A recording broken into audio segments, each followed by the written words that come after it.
श्री कृष्ण जी कहने लगे भगवान आप तो अंतर्यामी हैं, ये युधिष्ठिर राजा है, आपने पहचान ही लिया है, ये भीम है जो आपसे आया था, इसने जो गलती की अक्षमा याचना करने आया है। भीम तू माफ़ी मांग। भीम ने माफ़ी मांगी, अक्षमा याचना की, महाराज मेरे से गलती होगी और राज नशे में, ताकत के नशे में मैं गलत बोल गया, आपसे अक्षमा करो। साधु तो इतने हुआ कर अच्छा भाई माफ़ कर दिया, परंतु मेरी एक शर्त है, वह शर्त पूरी करियो। क्या शर्त है कि भीम को बता दी थी कि 100 अश्वमेघ यज्ञ का पुण्य मुझे दो, तब मैं चलूं तुम्हारे साथ, क्योंकि रोल मालिक सुदर्शन का ही कर रहे थे। और जब वो भीम पहली बार गया था, सुदर्शन जी से वार्ता हुई थी, सुदर्शन जी ने कहा था कि तुमने जब तो कूद कूद कर दुनिया मार दी, पहलवानी दिखा दिखा के, अरे भोगो अपना। तो उस समय युधिष्ठिर, इस भीम ने गुस्से में ये कहा था कि युद्ध जीतना कोई खाला जी का घर नहीं है, एक ताकत थी तो जीत लिया, एक के मारूं था 10 मरे थे। तो ऐसी बकवाद इसने गढ़ी थी, अपनी ताकत का इजहार किया था। और उस दर से एक तालाब था साथ में, बहुत बड़ा तालाब था, और वो तालाब था किसका? परमात्मा ने बताया कि ये जो कुंभकर्ण जो था, कुंभकर्ण रावण का भाई, उसके सिर का खप्पर था वो, ओनली कटोरा ऊपर का, और जिसमें भीम स्नान करके आया था, गोते मारा था, उसके पैर भी ना टक्के थे।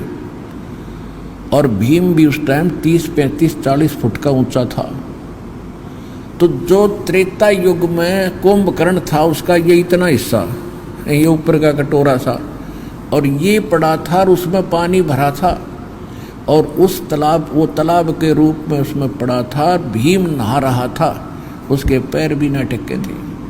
तब उस समय परमात्मा ने बताया कि पहलवान तू जब क्या ताकत का इजहार कर रहा था, जो सामने सरोवर है जिसमें तू स्नान करके आया था मेरे से मिलने से पहले। कहाँ जी? वो कुंभकर्ण की खोपड़ी थी, और जिसमें तेरे पैर भी ना टक्के, तेरे से तो बड़े बड़े ताकतवर हो गए मूर्ख, तो अपने इसी में ताकत मान ली। हम अंदाजा लगाइयो, तो जिसकी खोपड़ी ये इतनी बड़ी होगी, 30-35 फुट का ये ऊपर का, तो उसका टोटल हाइट कितनी होगी उस आदमी की, कुंभकर्ण की? तो ये, क्योंकि आज हम अगर ये सुने किसी से कि 100-150 वर्ष के फुट के आदमी होंगे, तो कोई ना जच्चे, 100 की 100 सत्य है। अब कहने का भाव ये है, हम उस ज़्यादा अब उस पूर्व की इन बातों पर ना जाएं, क्योंकि आज विश्वास होना कठिन है, लेकिन भगत विश्वासी होते हैं। आपको विश्वास होना चाहिए, जो दास बोल रहा है वो सच्ची है। अब इसमें क्या है कि जब उसने, परमात्मा ने कहा, सुदर्शन रूप में विराजमान भगवान ने कहा कबीर जी ने कि चल भाई चलते हैं। हाँ, श्री कृष्ण जी ने कहा जो आपकी प्रथम कंडीशन है कि 100 अश्वमेघ यज्ञ का फल मुझे दो। हे परमात्मा, आपकी वाणी है, क्योंकि चारों युग में मेरे संत पुकारे, कूक कहा हम हे नरे, हीरे माणक मोती बरसे, ये जग चुगता ढेल रे। कि चारों युग में हमने आके ये ज्ञान दिया है, और चारों युग में यही वाणी बोली जिसको कबीर वाणी बोली जाती है, क्योंकि परमात्मा एक कवि की तरह आचरण करके प्रत्येक युग में ये ज्ञान प्रचार करते हैं। लेकिन ये काल का प्रेशर फिर बाद में उसको दबा लेता है, उसको कबीर वाणी कहते। वेदों में भी ऋग्वेद मंडल नंबर 9 सूक्त 96 96 के मंत्र 17 में और 18 में कति स्पष्ट कर रखे कि वो कबीर देव परमात्मा स्वयं आकर अपने को मुख कमल से उच्च स्वर में लोकोक्तियों के माध्यम से, कविताओं से ज्ञान प्रचार करता, जिस वो कबीर वाणी द्वारा अपना ज्ञान बोलता है। कबीर वाणी, हम उसको कबीर वाणी कहते हैं। तो श्री कृष्ण जी ने कहा कि भगवान आपकी वाणी है, आपका विधान है, संत मिलन को चालियो तजमाया अभिमान, जो जो कदम आगे रख ओ हे यज्ञ समान।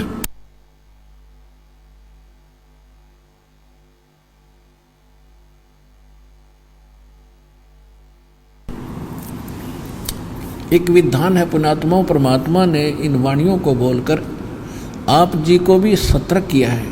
प्रत्येक युग के पुण्यात्मा भक्तों के लिए क्या बताया कि जब सत्संग में आप जाते हो तो वहाँ अभिमान ना हो, ना पद का हो, ना जाति का हो, ना धन का हो, क्योंकि इतना तो आपको ज्ञान हो ही जाता सत्संग माने से कि काया तेरी है नहीं तो माया कहाँ से हो, चरण कमल में ध्यान रखो, इन दोनों को खो। कितना बड़ा अधिकारी है, ते राजा है पृथ्वी का, 1 सेकंड में मृत्यु हो जाती है और संपत्ति भी गई, शरीर भी गया, जिसका अभिमान था वो पद भी गया, अरब क्या बनेगा।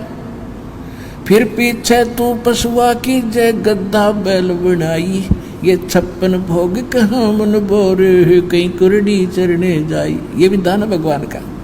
जो भक्ति नहीं करते और राजा भी है या रंक है या वैसे कोई अन्य पोस्ट पद और धन जिनके पास है, वो संपत्ति का अभिमान किस लिए कर रहे हो, आपको सांस का भरोसा नहीं। 1 मिनट में मृत्यु हो जाए, फिर अगले जन्म में गधा बनेगा। जो भक्ति नहीं कर रहा और भक्ति करेगा उसमें ये गुण होंगे ही, अवगुण होंगे ही नहीं। तो क्या बताते परमात्मा, संत मिलन को चालियो भाई तजमाया अभिमान, और जो जो कदम आगे रखे। संत की तरफ जितना प्रस्थान करते हैं ऐसे भाव से, सो योग समान, एक यज्ञ के तुल्य वो कदम आपका माना जाएगा, उसका इतना पुण्य मिलेगा।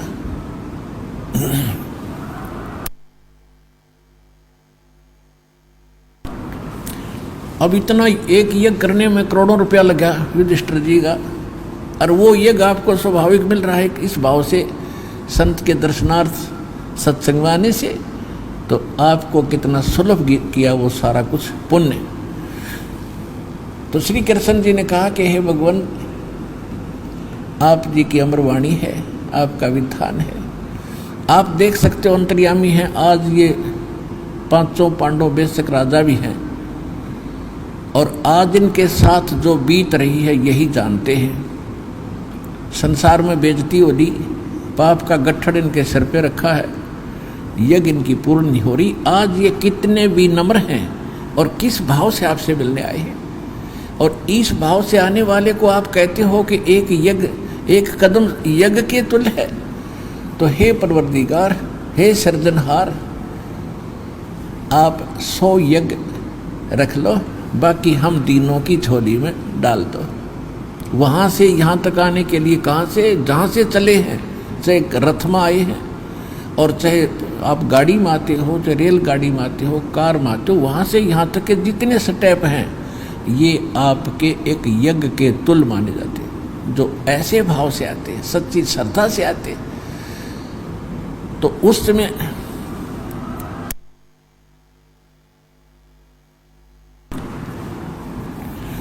पांडवों की तो जमीन खिसक रही थी पैरों के नीचे की।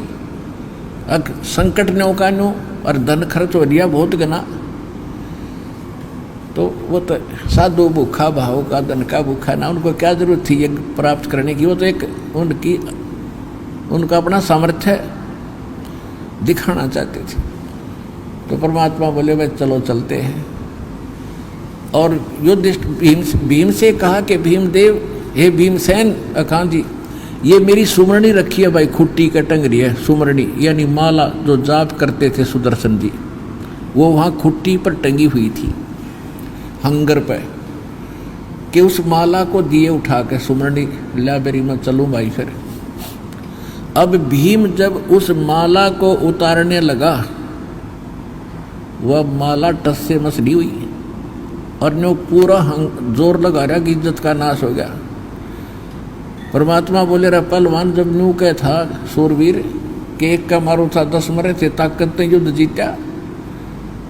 अब एक माला ना उतरती तेरे तो ताकतवर शर्मिंदा होकर छोड़ कर बैठ गया। और परमेश्वर ने ऐसे हाथ किया था, माला अपने आप उठ कर आएगी, आंगली में गल गई। तो पुण्यात्मा तब उनको यकीन हुआ था कि घने डरे हुए थे युधिष्ठिर, और कि उनका मन में जच्चा नहीं थी। नो सामने बैठा एक झोपड़ी में, एक कैसी वेशभूषा थी परमात्मा की, जैसे शूद्र आप आज से पहले तो और ज़्यादा थी, वर्तमान में ऐसा नहीं रहा। तो कैसी एक फटे पुराने से कपड़े मैले से एक लंगोटी धोती बांध रखी तो घुटनों तक टेढ़ी बेढ़ी सी, और बैठा ऐसे थोड़ी थोड़ी दाढ़ी सी बड़ी हुई। तो ऐसे व्यक्ति को देखकर उनका विश्वास नहीं हो रहा था पांडवों का कि ये महापुरुष होगा। और जब तक थोड़ा बहुत विश्वास ना हो, थोड़ी बहुत आस्था नहीं बने, तो वह कच्चापन रहता है। तो वो दृढ़ता लाई, जब वह माला अपने आप उठ कर आई तो उनको कुछ विश्वास हुआ कि संत है भाई काटे का। हम तो इस बात ने ज़्यादा पसंद करते हैं, छोटी मोटी छू मंत्र देख लें तो ज़्यादा जल्दी असर हो जाता है। लेकिन परमात्मा को रथ में बैठा के और फिर कहाँ पहुँचे, फिर पहुँचे यज्ञ में। और यज्ञ मंडप में 33 करोड़ देवता, 88,000 ऋषि, 12 करोड़ ब्राह्मण और उनके रिश्तेदार यादव 56 करोड़ बैठे सारे, आसन न्यारे न्यारे दे रखे। और जो ही उस मंडप में परमात्मा पहुँचे, छोटी सी लंगोटी धोती बांध रहे और शूद्र टाइप से जैसे एक ग्रामीण से होते, और वह बैठे सारे कति प्रभु पाके, सबके आसन न्यारे न्यारे देवताओं के ऋषियों के, और पूजा करो सब मत्था टेके, वो तांडी पाक रहे थे। और जब वो क्या कह रहे थे, आपस में डिस्कशन कर रहे थे कि शंख क्यों नहीं बजा, तो ऋषि लोग, देवता लोग, ब्राह्मण कह रहे थे इनके पाप पे बहुत गड़े हैं, ऐसे कैसे बजेगा शंख, इनको तो भोगने ही पड़ेंगे। और जब परमात्मा प्रवेश किए सुदर्शन रूप में, सब अपने मुख पर कपड़े रख रख कर हंस रहे हैं कि ये लाए खोज कर ये बजाएगा इनका शंख। तो इतने पाप इकट्ठे कर लिए इन्होंने। तो वो तो ऐसी धारणा की हुई थी। उधर से द्रौपदी को जाकर के श्री कृष्ण जी ने कहा कि हे द्रौपदी बहन, अब ये आ गया, इस महापुरुष के भोजन करने से तुम्हारा काम बनेगा, तुम्हारी यज्ञ पूर्ण होगी। और बढ़िया भोजन बना बहन,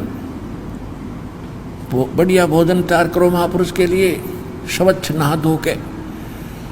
अब द्रौपदी ने सोचा कोई नौकर नौकरानी न कहूँगी कदे काम बिगाड़ दे, और संत को पसंद ना आया तो एक रह रहा है यो खुश करना, और इसी से सब कुछ होगा।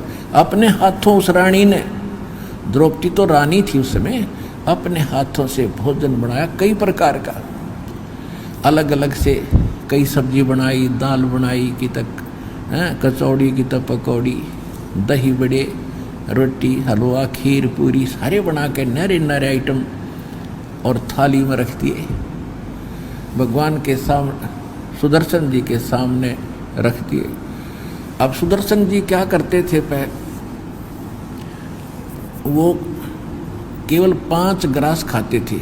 यानी उसने एक अपना फार्मूला बना रखा था भी ना ज़्यादा खाना है और ना कम खाना है। भक्ति ऐसे ही होती है जैसे श्रीमद् भगवद गीता अध्याय नंबर 6 के श्लोक नंबर 16 में स्पष्ट है कि हे अर्जुन, ना तो ये योग माने भक्ति साधना, न तो ज़्यादा खाने वाले की और ना बिल्कुल ना खाने वाली यानी व्रत रखने वाले की, और न ज़्यादा सोने वाले की, और ना लोग दिखावा ज़्यादा जागने वाले की, ये कभी सफल नहीं होती।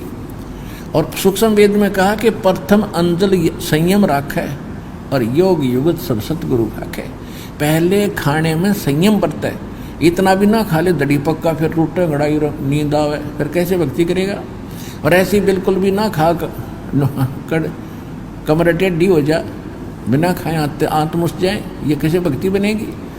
और ना ज़्यादा जागने से भी भक्ति नहीं बनेगी, ना ज़्यादा सोने से बनेगी। यानी सिंपल वे से कहते हैं प्रथम अंजल संयम राखे और योग युगत सब सतगुरु भाखे।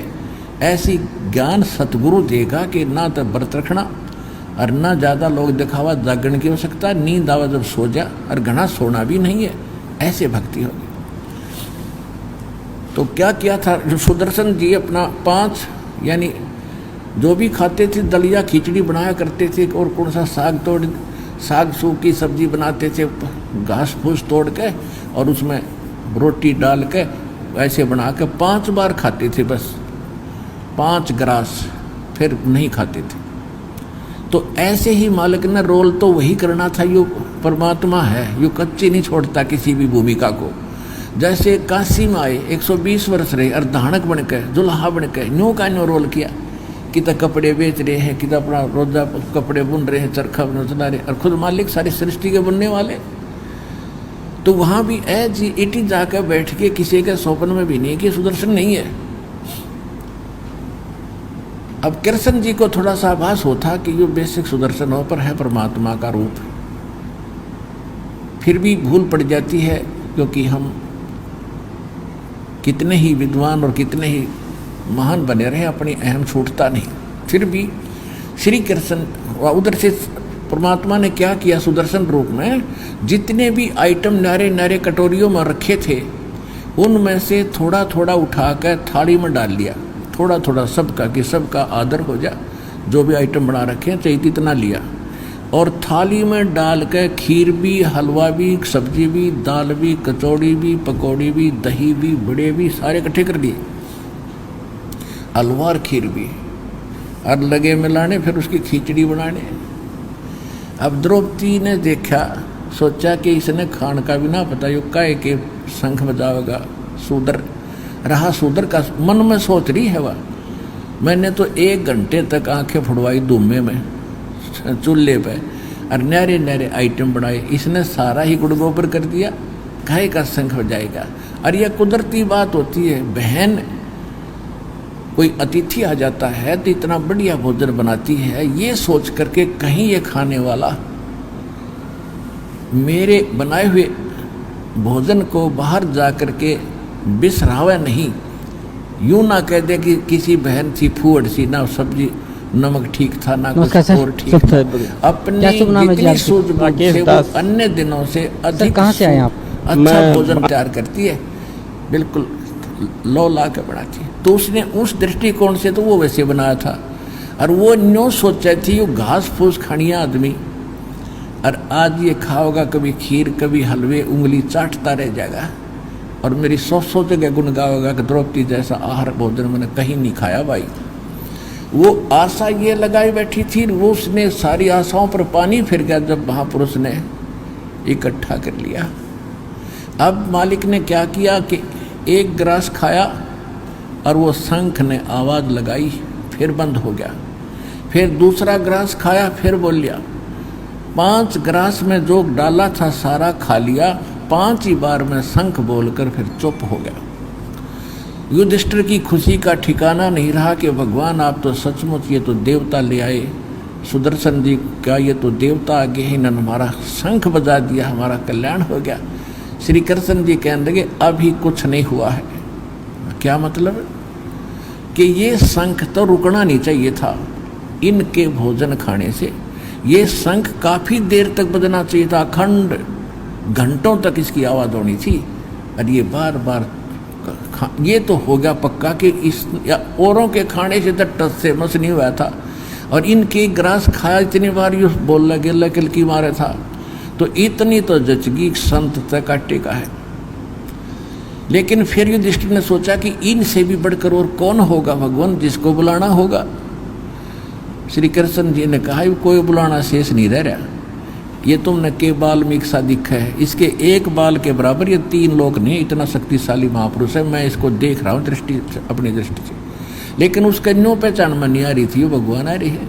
शक्तिशाली जरूर दिखे थे श्री कृष्ण जी ने कि तुमने के बाल्मीकि यानी बाल्मीकि सा एक शूद्र दिखाई दे है, इसके 1 बाल के समान भी 3 लोग नहीं है, और यही इससे अतिरिक्त कोई साधु इस पृथ्वी पर है भी नहीं। मेरी अपनी जो दृष्टि जहाँ तक काम करिए श्री कृष्ण जी बता रहे। लेकिन अपने घर में कोई गड़बड़ है, किसी सदस्य ने कोई गलत सोच रखा है, उससे पूछते। श्री कृष्ण जी ने पता था द्रौपदी कर सका गड़बड़, क्योंकि इसने भोजन बनाया। आम आदमी ऐसे खाते देख यज्ञ में तो महसूस तो करते ही है। द्रौपदी से पूछा कि बहन साची बता दिए, तेने इस महापुरुष के बारे में क्या विचार किए जब ये खाना खा रहा था, और इसके अतिरिक्त इस पृथ्वी में कोई संत नहीं है जो तुम्हारे इस दुख न दूर कर देगा। द्रौपदी कहने लगी जी मेरे से गलती बन गई। मैंने 1 घंटे तक तो आंखें धूमे में आंखें फुड़वाई और ये भोजन तैयार किया, सोचा ये था, और जब इन्होंने मेरी आशा के विपरीत और ये सारा कुछ ऐसा कर दिया, मैंने ऐसे ऐसे सोच लिया कि शूद्र का शूद्र, ये काहे का शंख बजेगा, इसने खाने का भी नहीं पता।